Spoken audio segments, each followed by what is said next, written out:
అబ్బాబ్బాబ్బాబ్బా, ఏం మాట, ఏం మాట! నేను మిమ్మును చేర్చుకొందును, నేను మీకు తండ్రినై ఉందును, నేను మీకు తండ్రినై ఉందును. మీరు నాకు కుమారులను కుమార్తెలునై ఉందురని. కుమార్తెలు అనే మాట ఇక్కడ మెన్షన్ చేశాడండి. నేను మీకు తండ్రినై ఉందును, మీరు నాకు కుమారులను కుమార్తెలనై ఉందురని సర్వశక్తి గల ప్రభువు చెప్పుచున్నాడు. దేవునికి స్తోత్రం కలుగును గాక. కాబట్టి ఏమంటున్నాడు? మీరు ప్రత్యేకంగా ఉండాలి, మీరు ప్రత్యేకించబడాలి. మీరు మూర్ఖులవి తరము వారితో కలిసి ఉండకూడదు, వారి నుంచి మీరు వేరై జీవించాలి. ప్రత్యేకింపబడిన జీవితం, వేరుపరచబడిన అనుభవం ఆ బండరాళ్లకు దొరికింది, ఈనాడు మనకు దొరికింది.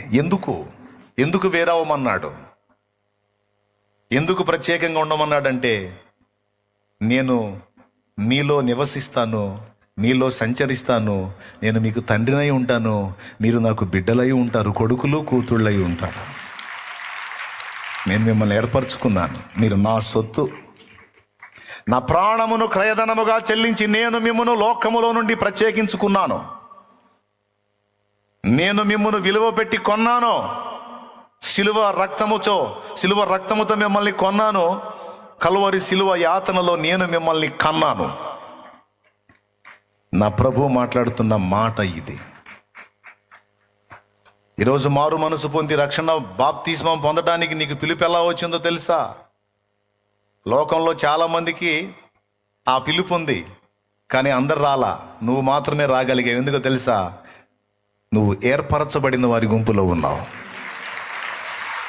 పిలవబడిన వారు అనేకులు, ఏర్పరచబడిన వారు అది ఏర్పరచబడిన ఏర్పాట్లో నువ్వు ఉన్నావు. నువ్వు వస్తావని తెలుసు, దేవుడికి నీ హృదయం స్పందించిద్దని తెలుసు, నువ్వు కదులుతావని తెలుసు. అందుకే నీకు ఈ వార్త చెవికొచ్చేటట్టు చేసి నిన్ను ఆయన రెక్కల కిందికి తెచ్చుకున్నాడు ఈరోజు. తర్వాత ఏంటి? గాయపరచబడిన అనుభవం. మొదటిది వేరుపరచబడిన అనుభవం అయితే, రెండవది గాయపరచబడిన అనుభవం. ఇక్కడ రెండు పనులు జరగవలసి ఉంది బిడ్డ, గుర్తుపెట్టుకో. ఒకటి, లోకములో నుంచి మనల్ని వేరుపరచటం అనేది ఈజీ ప్రాసెసే. అది ఒక్క రోజులో అయ్యే పని. లోకములో నుండి మనల్ని వేరుపరచటం. ఇప్పుడు చూడండి, లోకస్తులు, దేవుని బిడ్డలు సపరేట్ అయిపోలా? ఓకేనా? లోకస్తులు, అన్యులు, క్రైస్తవులు సపరేట్ అయిపోలా ఒక్క టైటిల్తో? పెద్దగా చెప్పండి, అయిందా లేదా? ఇది ఈజీ ప్రాసెస్. లోకములో నుండి మనం వేరుపరచబడుట అనేది ఈజీ ప్రాసెస్. అది ఒక్క దినములో, ఒక గంటలో కూడా జరిగే పని. అయితే ఇప్పుడు రెండవ పని చేయాలి. దేవుడు ఏం చేయాలో తెలుసా? ఇప్పటిదాకా లోకములో ఉండి ఉండి ఉండి ఉండి ఆ లోకాన్ని నింపుకున్నాం మనం. ఇప్పుడు ఆయన మనల్ని చేతుల్లోకి తీసుకొని మనలో నిండినటువంటి ఆ లోకాన్ని మళ్ళీ వేరుపరిచే పని పెట్టుకున్నాడు. అర్థమైందో లేదో మరి? మొట్టమొదట ఏం చేశాడు? లోకములో నుండి మనల్ని వేరుపరిచాడు. ఇప్పుడు ఏం చేస్తున్నాడు? మనలో నిండిపోయిన లోకాన్ని మన నుండి సపరేట్ చేయడానికి ఇప్పుడు రోజు మన మీద పని చేస్తున్నాడు. ఆ పనే చక్కడపు పని, గాయపరిచే పని. గాయపరుస్తాడు, మళ్ళా నునుపు చేస్తాడు. గాయపరుస్తాడు, మళ్ళా నునుపు చేస్తాడు. గాయపరుస్తాడు, మళ్ళా నున్నగా చేస్తాడు. తప్పదు. మనలో ఉన్న ఎగస్టాలు కొన్ని తొలగిపోవాలంటే కొన్ని గాయాలు తప్పవు. మరి లేకపోతే నువ్వు లోకంలో నుంచి వేరవగానే సరిపోయిందా? అబద్ధం ఆడకుండా నిజం చెప్పు. నీలో లోకం లేదా? లోక ఆకర్షణలు, లోక ఆపేక్షలు, లోక సంబంధమైనటువంటి వాంఛాయుత విషయాలు నీలో లేవా? ఉన్నాయా? లేవా? నేను చేయెత్తుతా. మరి మీరు ఎంతమంది చేయెత్తారో చూద్దాం. దేవునికి స్తోత్రం. ఇప్పుడు దేవుడు చేస్తున్న రెండవ పని ఏంటి?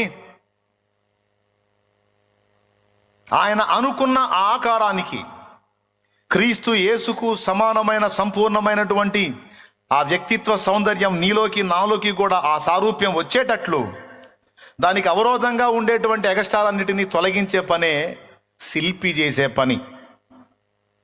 శిల్పి చేసేది ఏందో తెలుసా? బండ తీసుకొని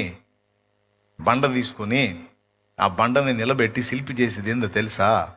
ఒక ఆర్ట్ గీస్తాడు, దాని మీద ఒక ఆర్ట్ గీస్తాడు. ఆ ఆర్ట్ దానిలో నుంచి బయటికి రావడానికి అడ్డుగా ఏవేవైతే ఉన్నాయో వాటన్నిటినీ చెక్కుతా ఉంటాడు రోజు. అది పని. అర్థమైందా? ఆ బండ శిలలో ఒక చిత్రం ఉంటుంది. ఆ చిత్రం బయటికి రావాలంటే అదనంగా ఉన్న వాటన్నిటిని తొలగించుకుంటా, చెక్కుకుంటా, లేపేసుకుంటా, వాటన్నిటిని తొలగించుకుంటా కొన్ని నెలలకి ఒక షేపును బయటికి తీసుకొస్తాడు. అంతకుముందు ఈ షేప్ ఎక్కడుంది? దాని లోపల ఉంది. మిగిలినంతా కూడా దాన్ని కప్పేసి ఉంది, బయటికి కనపడనీయకుండా. ఇప్పుడు ఏం చేశాడు? రోజు ఆ షేపుని బయటికి రాకుండా అడ్డుపడేదేదో దాన్ని అంతటిని, ద్రాక్షావల్లిని నేను, తీగలు మీరు, నాలో మీరు నిలిచి ఉంటేనే కానీ మీ అంతటా మీరు ఫలించరు. మీరు బహుగా ఫలించినట్లు మీలో పనికి రాని తీగలను ఆయన కత్తిరించి వేయును, ఆయన తొలగించి వేయును. బాగా ఫలించడానికి నిన్ను అడ్డగించేవి ఏవైతే ఉన్నాయో ఆ తీగలను ఆయనే తొలగించి కట్ చేసేస్తాడని చెప్పి రాస్తుంది లేఖనంలో. శిల విషయంలో కూడా అదే జరుగుతుంది. ఏ షేప్ అయితే వెల్లడి కావాలని శిల్పి ఊహించుకున్నాడో ఆ షేప్ బయటికి తీసుకొని రావడానికి అదనంగా ఉన్న వాటన్నిటిని చెక్కటమే శిల్పి చేసే పని. మీరు ఎప్పుడన్నా గమనించండి, ఏ శిల్పి అయినా వేరే పదార్థం తీసుకొచ్చి శిలకు అంటిస్తాడా? లేకపోతే ఆల్రెడీ ఉన్న షేప్ బయటికి తీసుకొని రావడానికి అదనంగా ఉన్న వాటిని చెక్కుతాడా? ఈజీగా మీకు అర్థమయ్యేటట్టు చెప్తా. ఇప్పుడు ఈ ఫేస్ రావాలి, ఆ చదరపు బండ నుంచి ఈ ముఖం రావాలి. అదేమో చదరంగా ఉంటుంది. మన ముఖం చదరంగా ఉందా? ఏమంటే ఈ చెక్కలాగా చదరంగా ఉందా? లేదు. ముఖ్యం ముందుకుంది, కళ్ళు ఏమో గుంటలు ఉన్నాయి, కళ్ళు లోపలకు ఉన్నాయి, ముక్కు ముందుకుంది. ఈ ముక్కుకి కళ్ళకి సంబంధం లేకుండా పెదాలు ఉన్నాయి, అవునా? ఈ చెక్కిళ్ళు ఏమో ఎత్తుగా ఉంటాయి, ఇవేమో కొంచెం సాఫ్ట్గా ఉంటాయి. ఇక్కడ ఇదేమో అదో షేపులో ఉంటుంది, అవునా? కొంచెం లైట్గా అట్లా ముందుకు వచ్చి కదా. ఇదంతా ఒక టైపులో లేదు. ఇవేమో కొంచెం ముందుకి, ఇదేమో కొంచెం సాఫ్ట్గా, ఇవేమో గుంటలు, ఇవేమో పైకి ఎత్తులు, అవునా? రైట్. ఈ ముఖ్యమో అసలు వీటన్నిటికీ నాకు సంబంధం లేదని బయటకు వచ్చి ఉంటా. దేవునికి స్తోత్రం కలుగును గాక. ఇప్పుడు ఇదంతా చదరపు దానిలో తీసుకొని రావాలంటే ఏం చేయాలి? చదరపు బండలో తీసుకొని రావాలంటే కళ్ళ దగ్గర గుంటలు చెక్కాలి. ఈ ముక్కు దగ్గర ఇది సదరంగా ఉంటుందిగా, ఇక్కడ ఈ షేప్ వచ్చేటట్టు ఇక్కడున్న అదనం భాగం అంతా కూడా లేపేయాలి. లేపేసి రోజు కొంచెం ఈ ముక్కును అలా షేప్ బయటికి తీస్తాడు, అవునా? ఆల్రెడీ బండలో ఉంది, కానీ వేరే అదనపు వ్యవహారాలు వాటిని కప్పేశాయి. ఇప్పుడు ఏం చేస్తున్నాడు? రోజు సుత్యావులి తీసుకొని ఆ ముక్కు షేపును బయటికి రాకుండా లోపల చదరంలో కప్పేసిన భాగం ఏదైతే ఉందో దాన్ని మొత్తాన్ని చెక్కి పడేస్తా ఉన్నా. యేసయ్య మనలో సంవత్సరాలుగా చేస్తున్న పని ఇదే.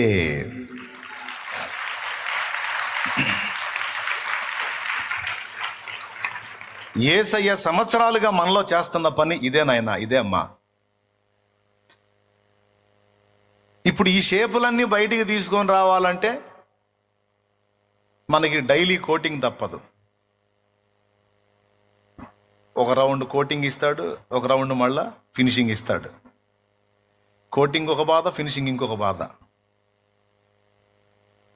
మరి వచ్చిన వాళ్ళందరూ ఇలాగా ఆ శిల్పాన్ని ఇలాగ అనాలంటే, అబ్బా ఎంత బాగుంది అనాలి. అందరి మృదువైన చేతులు దాన్ని తాకాలంటే ముందు దాని మీద ఏం పడాలి?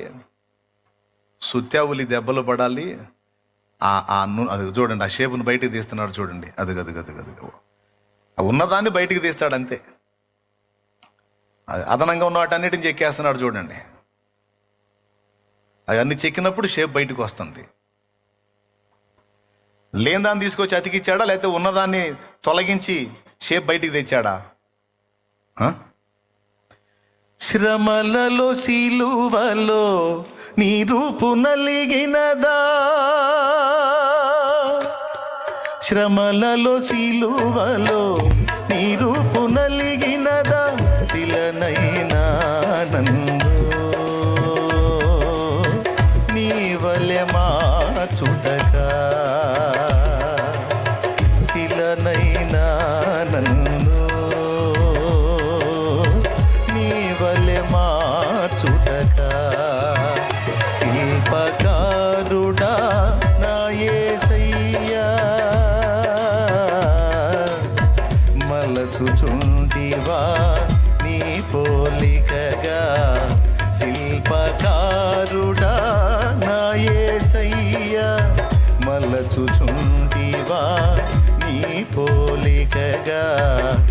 ఇది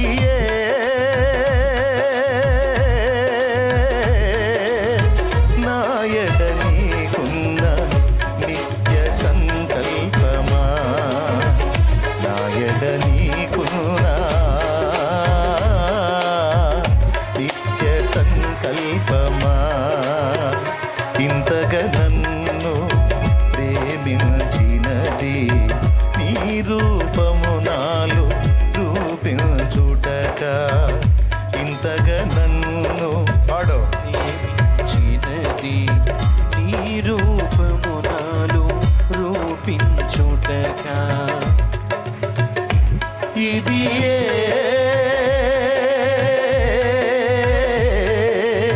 నాయడ నీకున్న నిత్య సంకల్పమా, నాయడ నీకున్న నిత్య సంకల్పమా. దేవునికి మహిమ. వేరుపరచబడిన అనుభవం ఒకటైతే, చెక్కబడిన అనుభవం రెండవది, నునుపు చేయబడిన అనుభవం మూడవది.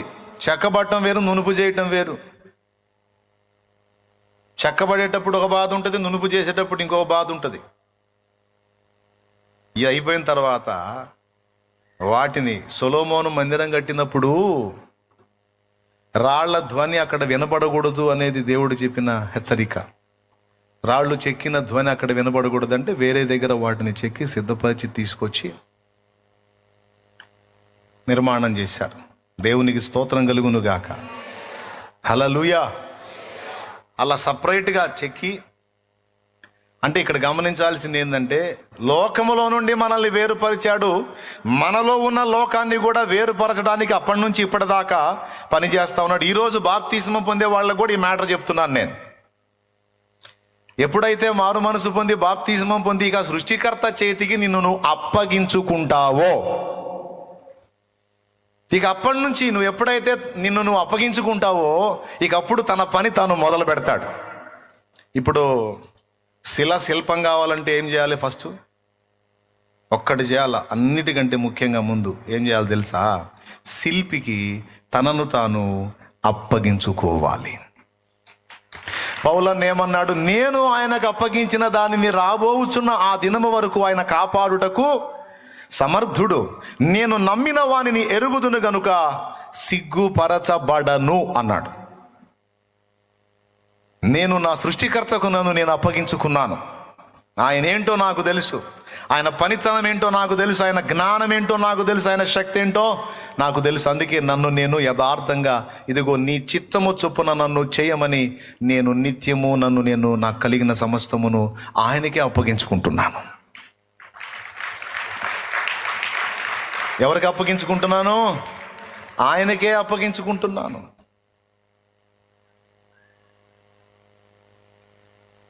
శ్రమల్లో ఉన్న ఒక సోదరి దేవునికి ఇలా ప్రార్థన చేసిద్దంట. శ్రమల్లో ఉన్న ఒక సోదరి దేవునికి ఇలా ప్రార్థన చేసిద్దంట. సోదరుడి చేత శోధించబడుతున్నటువంటి సోదరి దేవునికి ఇలా ప్రార్థన చేసిద్దంట. ఏమన్నా తెలుసా? ప్రభువా, నీ స్వాస్థ్యము బంధకాల్లో ఉంది, విడిపించుకో అని. ఏమన్నా అర్థమైందా మీకు? ప్రభువా, నీ స్వాస్థ్యము బంధకాల్లో ఉంది, విడిపించుకో. నీ ఇష్టం, నీకు అప్పచెప్పుకుంది నీ స్వాస్థ్యం. ఎవరు ఆ స్వాస్థ్యం? ఆమె. నువ్వు ప్రాణం పెట్టి కొనుక్కున్నావుగా నన్ను, నీ స్వాస్థ్యాన్నిగా నేను, ఇదిగో బంధకాల్లో ఉన్న, విడిపించుకోవాయా.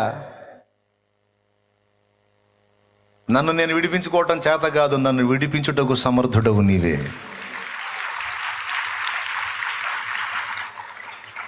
హల్లెలూయా. ఎందుకంటే దేవుడు ఈ పనికి పూనుకున్నాడు. ఈరోజు నీవు ఆయనకు అప్పగించుకుంటే, బాప్తిస్మం ద్వారా అప్పగించుకుంటున్నావు. ఇక ఇప్పుడు ఎంతమంది సిద్ధపడ్డారు, ఏమని అప్పచెప్పుకుంటారో తెలుసా? సృష్టికర్త, ఇక నా జీవితాన్ని నీ చేతికి అప్పగించుకుంటున్నాను. ఓ ప్రధాన శిల్పి, ఓ పరమశిల్పి, శిల్పకారుడా నా యేసయ్యా, ఇదిగో నీ చేతికి అప్పగించుకుంటున్నా. ఇక నీ చిత్తము చొప్పున నన్ను నిర్మించు, నీ స్వాస్థ్యముగా నన్ను స్వీకరించు, నీ రాజ్యములో నాకింత చోటివు, నీ ఆలయములో ఒక రాతి వలె నన్ను నిలుపు. నఖముఖాల చెక్కుతావా, లేకపోతే స్తంభంగా చెక్కుతావా, నన్ను ఎలా చెక్కాలనుకుంటున్నావో, నాకు ఏ షేప్ ఇవ్వాలనుకుంటున్నావో ఇక నీ ఇష్టము. నేనైతే ఈరోజు హృదయపూర్వకంగా నన్ను నేను అప్పగించుకుంటున్నా. లోకాన్ని విడిచిపెట్టా, నాకు వద్దనుకుంటున్నా, నీ దగ్గరకు వచ్చా. ఇక నాలో నీ పోలికకు అడ్డుపడేటువంటి లోకమంతటిని కూడా క్రమక్రమంగా తొలగించి నన్ను నీ పోలికగా మార్చి నీ రాజ్యంలో నేను కూడా నీతో ఉండునట్లు నాకు కృప నీయ్యా అని చెబుతున్నావు ఇప్పుడు నువ్వు. ఆయన పాదాల దగ్గరకు వచ్చి బాప్తిస్మం ద్వారా నువ్వు ఇస్తున్న సంకేతం ఏంటంటే ఇదే ఇప్పుడు నేను చెప్పిందే. మొదటిది ఏం చేస్తాడు? వేరుపరిచిన అనుభవం. రెండోది ఏం చేస్తాడు? నీలో ఉన్న లోకాన్ని వేరుపరిచేటువంటి పని ఆయన మొదలు పెడతాడు. దీనికోసం ఈ వేరుపరిచేటువంటి ప్రక్రియలో లోకం నుంచి నేను వేరుపరిచేటప్పుడు కొన్ని గాయాలు కలుగుతాయి. మరి పాత స్నేహాలు, పాత లింకులు, పాత తేడాలు, పాత మంచి చెడ్డలు మొత్తం తెంచుకోవాల్సి వచ్చింది. మరి ఎప్పటి నుంచో ఏర్పడ్డ లింకులు తెంచేసుకోవాలంటే ప్రాణం విలవిలవిల్లాడుతుంటుంది. విలవిల్లాడినా గిలగిల కొట్టుకున్నా నేను కావాలి అంటే ఆ లింకులు నువ్వు తెంచేసుకోవాలి అంటాడు. ఆ లింకులు తెంచుకొని వస్తేనే నేను నీ మీద పని మొదలు పెడతా. ఎందుకంటే ఇదిగో నేను నిన్ను మార్క్ చేస్తున్నాను, నిన్ను కోరుకొని ఉన్నాను. దా మరి ఇప్పుడు ఆ పాత స్నేహాలు, పాత సహవాసాలు, పాత లింకులు మరి తెంచుకునేటప్పుడు కొంచెం బాధేగా. కొంతమంది బంధువులు ఒప్పుకోరు, కొంతమంది కులపోళ్ళు ఒప్పుకోరు, మతపోళ్ళు ఒప్పుకోరు. నువ్వు పోయి యేసు ప్రభులో కలుస్తున్నావు, నువ్వు సస్తే కబరస్థానంలోకి రానివ్వు, నువ్వు సస్తే నీకు మంచం ఇవ్వం, ఏది పాడా మోసుకుపోయేది అది కొంతమంది బెదిరిస్తారు. కొంతమందికి అదొక బాధ. కొంతమందికి ఏమో మా కులంలో నుంచి నిన్ను వేలేస్తాం, పోయి అందులో కలిసేవి ఏందని కొంతమంది ఈ బెదిరింపులు. కొంతమంది బంధువులేమో ఇక అందులో పోయి కలుస్తున్నావు కాబట్టి ఇక మా కార్యక్రమాలకు వేటికి మేము పిలవం, నీ దానికి కూడా మేము రాము అని ముఖం మీదే చెప్పేస్తారు. మరి ఈ లింకులు, కొన్ని అక్రమ సంబంధాల లింకులు ఉంటాయి, కొన్ని అక్రమ సంబంధాల లింకులు ఉంటాయి. నువ్వు బాప్తీసం పొంది మరి ఇక నువ్వు దేవుని మనిషి అయితే మరి నా సంగతి ఏంటంటే పోయి వాగులో దూకు, లేకపోతే ఒడ్డు కింద పడరా, దరిద్రుడా, సైతానోడా, ఇంకెందుకురా. అలాగే ఏమయ్యా నువ్వు బాప్తీసం పొంది భక్తుడు అయితే మరి నా సంగతి ఏంటంటే ఎట్లనో నీ సావు నువ్వు సావు, ఇక అయిపోయింది. ఇక నేను నా దేవుడు, ఇక నేను నా ప్రభు, ఇక నాకే లింకులొద్దు, ఏ పెంకులొద్దు. నాకు యేసు కావాలి, నాకు యేసు కావాలి. ఆయన నన్ను మార్క్ చేశాడు, ఆయన నన్ను పిలుస్తున్నాడో, నాకు యేసు కావాలి. యేసు నన్ను పిలుస్తున్నాడు, నేను యేసుతో కూడా ఉండాలి. నేను ఉండలేని ఈ పాపంలో, నా వల్ల కాదు అని తెంచేసుకొని రావాలి. కాబట్టి కులపు లింకులు, మతపు లింకులు, బంధుత్వపు లింకులు, అనుబంధాల లింకులు. మమ్మీ నువ్వు బాప్తీసం పొందితే మా సంగతి ఏంటి మమ్మీ, మీ సంగతి ఏంటి, వెర్రి మోకాలారు, మీరు కూడా పొందాలి బాప్తీసం, లేకపోతే పోతారు మొత్తం పాతాళానికి అని చెప్తే నువ్వు పొందితే పొందు, మా వల్ల కాదు అంటారు. అంతేకాదు మా కార్యక్రమాలకి వేటికి కూడా ఇక నువ్వు చేసే ఛాన్స్ లేదు, 7 సార్లే పోండి. నాకు ఆయన కావాలి. ఈ లింకులన్నీ తెంచుకోవాలంటే బాధేగా. మరి లోకంలో నుంచి వేరుపరచబడటం, వాటన్నిటిని ఎదిరించి అన్నిటిని తెంచుకోవడానికి ఇష్టపడి అడుగు పెట్టాలంటే కొంచెం బాధ, కొంచెం గాయమా కాదా చెప్పండి. అన్ని గాయాల కంటే పెద్ద గాయాలు అక్రమ సంబంధాలు, లింకులు తెంచుకోవటం అసలు మామూలు బాధ కాదు. అయినా సరే వదిలేయాలంటాడు ఆయన. నేను కావాలా, కట్ చేయి. దేవునికి స్తోత్రం. ఈరోజు అన్ని డిసైడ్ చేసుకునే వచ్చారు. కొంతమందికి బంధుత్వపు లింకులు, కొంతమందికి పాపంతో లింకులు, కొంతమందికి వ్యసనాలతో లింకులు. అప్పటిదాకా దాగిన మందు బాటలు మాట్లాడుతూ ఉంటుంది, బెదరో వదిలేస్తున్నావుగా నన్ను, ఇన్నాళ్ళు నిన్ను మత్తులో జోగించి నిద్రపుచ్చింది నేను, ఈరోజు వదిలేస్తున్నావుగా నన్ను. మిత్రమా నన్ను వదిలిపెట్టి ఎలా ఉండగలవు మిత్రమా? ఇక మిత్రమా లేదు, ఇక నువ్వు నాకు శత్రువు. నన్ను శత్రువుగా చూస్తున్నావు. ఇన్నాళ్ళు నాతో స్నేహం చేసి ఇప్పుడు నన్ను శత్రువు అంటావు. మామూలు శత్రువు కాదు, మరణకరమైన శత్రువు నువ్వు. నాకు వద్దురా బాబు నీ సావాసం. నాశనం చేసి ఆడ పెట్టావు. సమాజంలో విలువ లేదు, కుటుంబంలో విలువ లేదు, పిల్లల దగ్గర విలువ లేదు, భార్య దగ్గర విలువ లేదు, బజార్లో విలువ లేదు, బంధువుల్లో విలువ లేదు. నీ దరిద్రమేగా, నీ దిక్కుమాలిన స్నేహమేగా రా మందుగా. అరే మందుగా, నీ దరిద్రపు స్నేహమే కదరా ఎక్కడ నాకు విలువ లేకుండా చేసింది. కట్టుకున్న భార్య కూడా లెక్క చేయకుండా అయిపోయింది నా బతుకు. ఇలా నీ వల్లనే కదరా దరిద్రుడా. నువ్వెట్లా మిత్రువు అవుతావురా నాకు శత్రువు అయితే నువ్వు? నాకు ఇంతవరకు తెలియదు. ఇప్పుడు నాకు ప్రభు కళ్ళు తెరిచాడు కాబట్టి నువ్వేందో నాకు అర్థమైంది. నువ్వు నాకు ఘోరమైన శత్రువు. నాకు వద్దు నీతో సావాసం, పో. మిత్రమా, పోతే పోయావు కానీ అప్పుడప్పుడన్నా పలకరిస్తావా? పొరపాటును కూడా నేను పని చేయను దరిద్రుడా. చూస్తా మిత్రమా, నువ్వు రాకుండా ఎన్ని రోజులు ఉంటావో చూస్తా. నీలాంటి వాళ్ళు చాలామంది ప్రగల్భాలు పలికిపోయారు, మళ్ళా నా దగ్గరికే వచ్చారు. ఒరే దరిద్రుడా, నేను నా మీద ఆధారపడిపోవటల్లా. నేను నమ్మిన వాణిని ఎరుగుదును, సిగ్గుపడనెన్నడు. నేను నమ్మిన వాణిని ఎరుగుదును, సిగ్గుపడనెన్నడు, సిగ్గుపడనెన్నడు. నన్ను బలపరచువాని యందే సమస్తము నే చేయగలను. నన్ను బలపరచువాని యందే సమస్తము నే చేయగలను. దేవునికి మహిమ. ఈ లింకులన్నీ తెంచుకొని వాటికి బై బై చెప్పి ఇక దేవుని వైపు మళ్ళుకోవటం మారు మనస్సు. అదే మారు మనస్సు. పాప లోకమునకు, పాప సంబంధమైన వ్యక్తులకు, పాప సంబంధమైన భక్తి మూలాలకు ముగింపు చెప్పేసి వీపు తిప్పి ముఖము దేవుని తట్టు తిప్పుటయే మారు మనస్సు. ఈరోజు అలా సిద్ధపడే వచ్చారా, మళ్ళా వెనక చూపులతో వచ్చారా? సిద్ధపడే వచ్చారా? ఎంతమంది సిద్ధపడి వచ్చారో? ఇక వీపు తిప్పేసామన్నా ఏం గడి తిరిగేది లేదు. దేవునికి మహిమ కలుగును గాక. ముఖం ఎటు తిప్పారు? లోకం వైపా?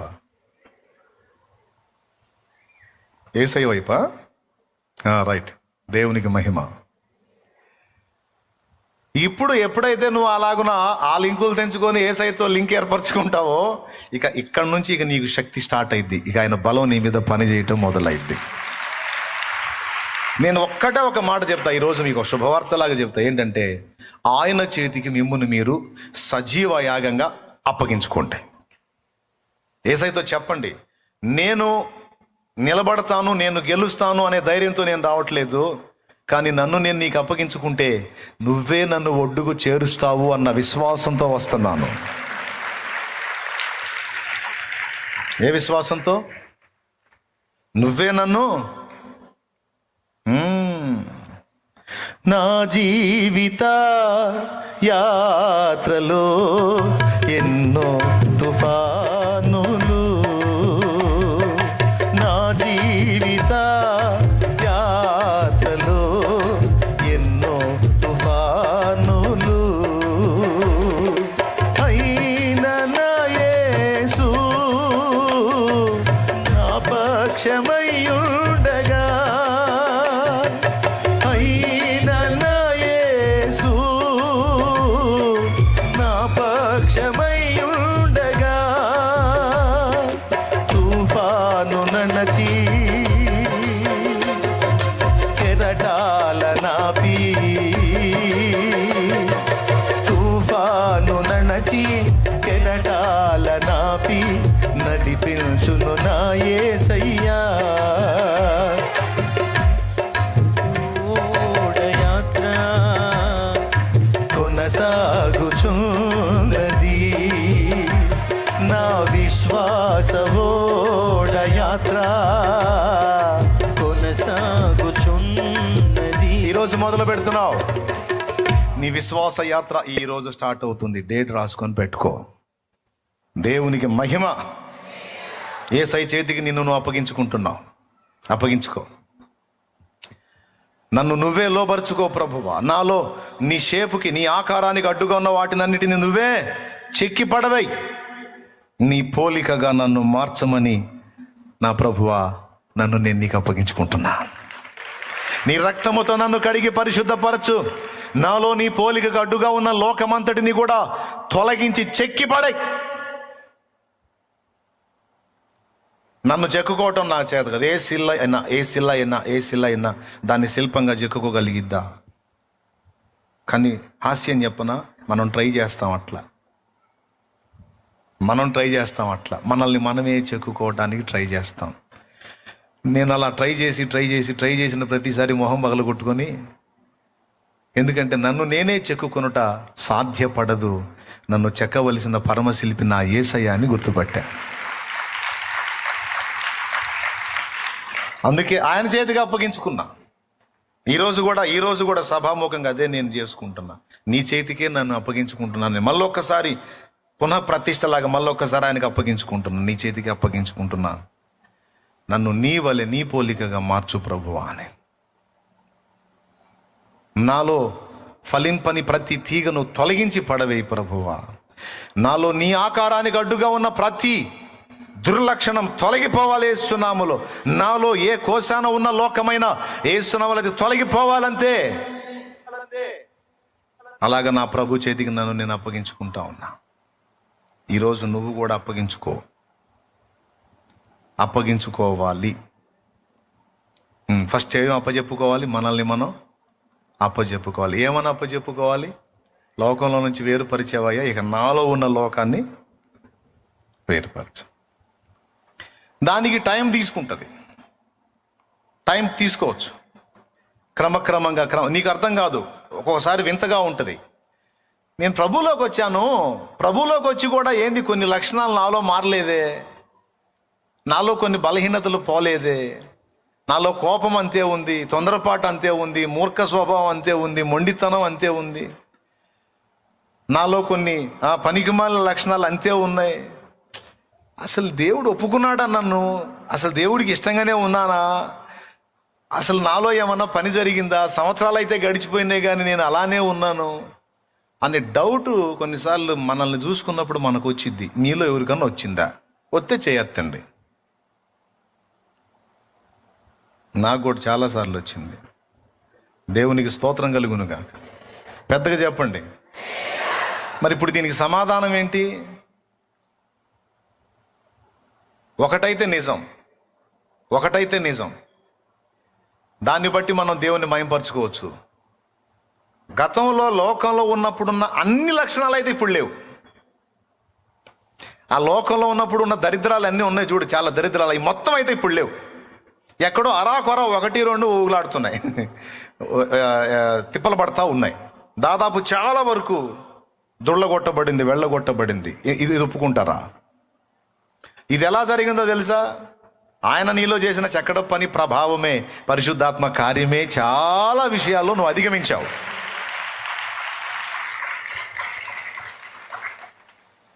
ఇక ఉన్న అరాకొర కూడా నీ నుండి తొలగించబడటానికి దేవుడు తప్పకుండా కార్యం చేస్తాడు. దాన్ని నెరవేర్చడానికే కొన్నిసార్లు కొన్ని శ్రమలకు కూడా మనల్ని అప్పగిస్తాడు. తప్పదు. కొన్ని గట్టివి వదిలిపోవాలంటే కొంచెం గట్టి దెబ్బ పడక తప్పదు. అర్థమైందా? గట్టి దెబ్బ పడ్డప్పుడు గట్టి బాధ కలిగిద్ది, కానీ తప్పదు. ఈ దెబ్బలన్నీ గుర్తుపెట్టుకో, శ్రమలు అని మర్చిపోవద్దు. స్పాంజి తీసుకొని రుద్దడు శిల్పి, శిల మీద స్పాంజి తీసుకొని, మెత్తటి స్పాంజి, ఏమి ఇబ్బంది పడవాకమ్మా, ఏమి ఇబ్బంది పడవాక అని ఏమన్నా మెత్తగా రుద్దుతాడా? ఏం లేదు, పోవటమే సుత్యావులు టప్ప టప్ప టప్ప టప్ప టప్ప టప్ప కొడతా. మన ప్రధాన శిల్పి కూడా అలాగే చేస్తాడు. నువ్వు అయ్యో అనలేదు, వామ్మో అనలేదు, దేవుడు అనలేదు, ఏసయ్యో అనలేదు, ఏసైనే కొడతా నోరు మూసుకో అంటాడు. ఈ మాట నేను కాదు, అపోస్తలుడైన పేతురు చెప్పాడు. ఒకసారి చూడండి. పేతురు రాసినటువంటి పత్రిక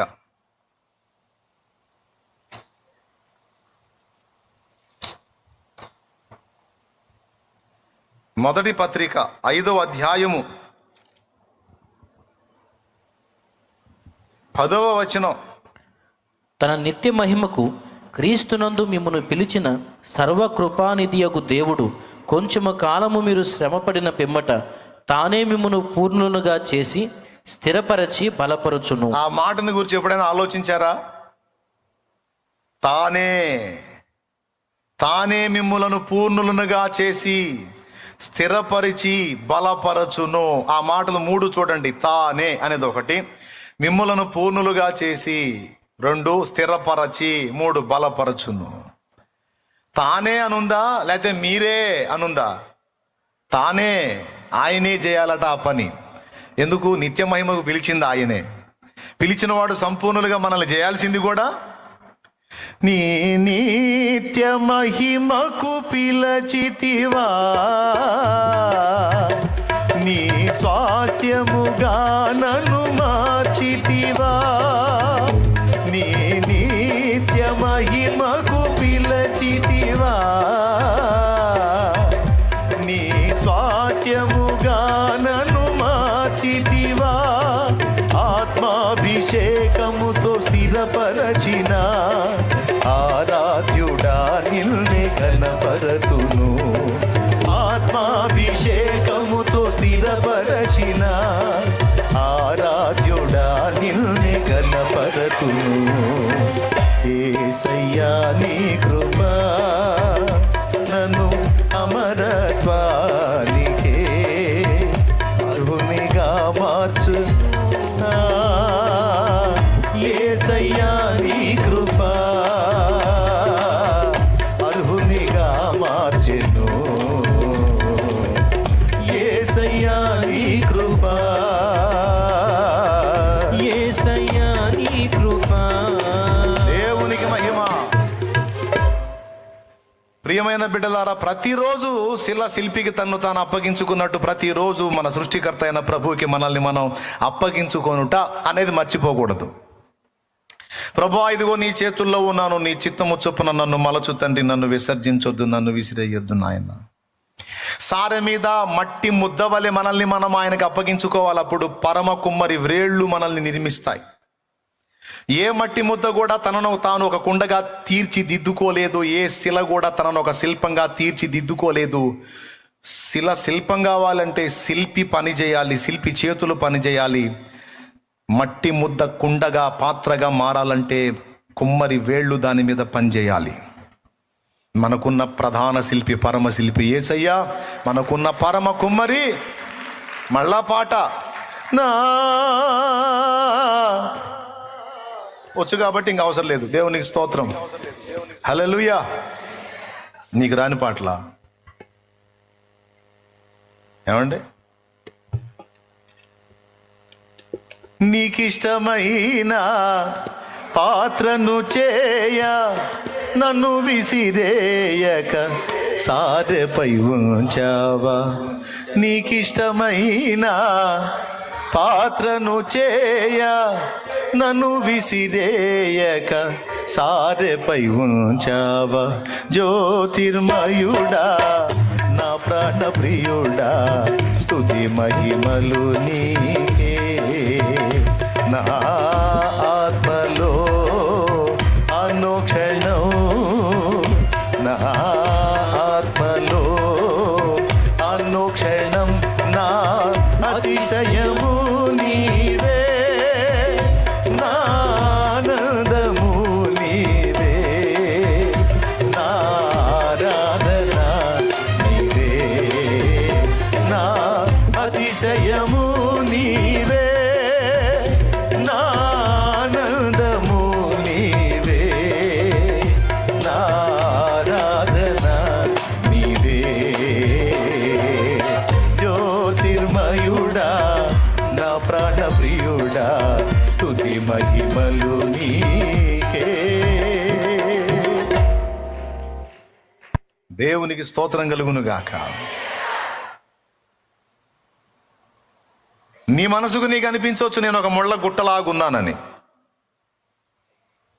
ఏందో ఆయన నన్ను పిలిచాడు, రక్తంలో గడిగాడు, ఇక్కడ కూర్చోబెట్టాడు, నా వ్యవహారం అంతా ఏమో అంత దురదగొండి వ్యవహారం, ముళ్ళ తుప్పల వ్యవహారం లాగా ఉంది తప్ప నా దగ్గర ఏం వైనం కనపట్టల్లా అనే డౌట్ నీకు ఇప్పటికీ రక్షణలోకి వచ్చిన వాళ్ళకి వచ్చి ఉండొచ్చు, లేదా రక్షణ పొందబోయే వాళ్ళకి తర్వాత రావచ్చు. అందుకే ముందే చెప్తున్నా సమాధానం. Don't worry.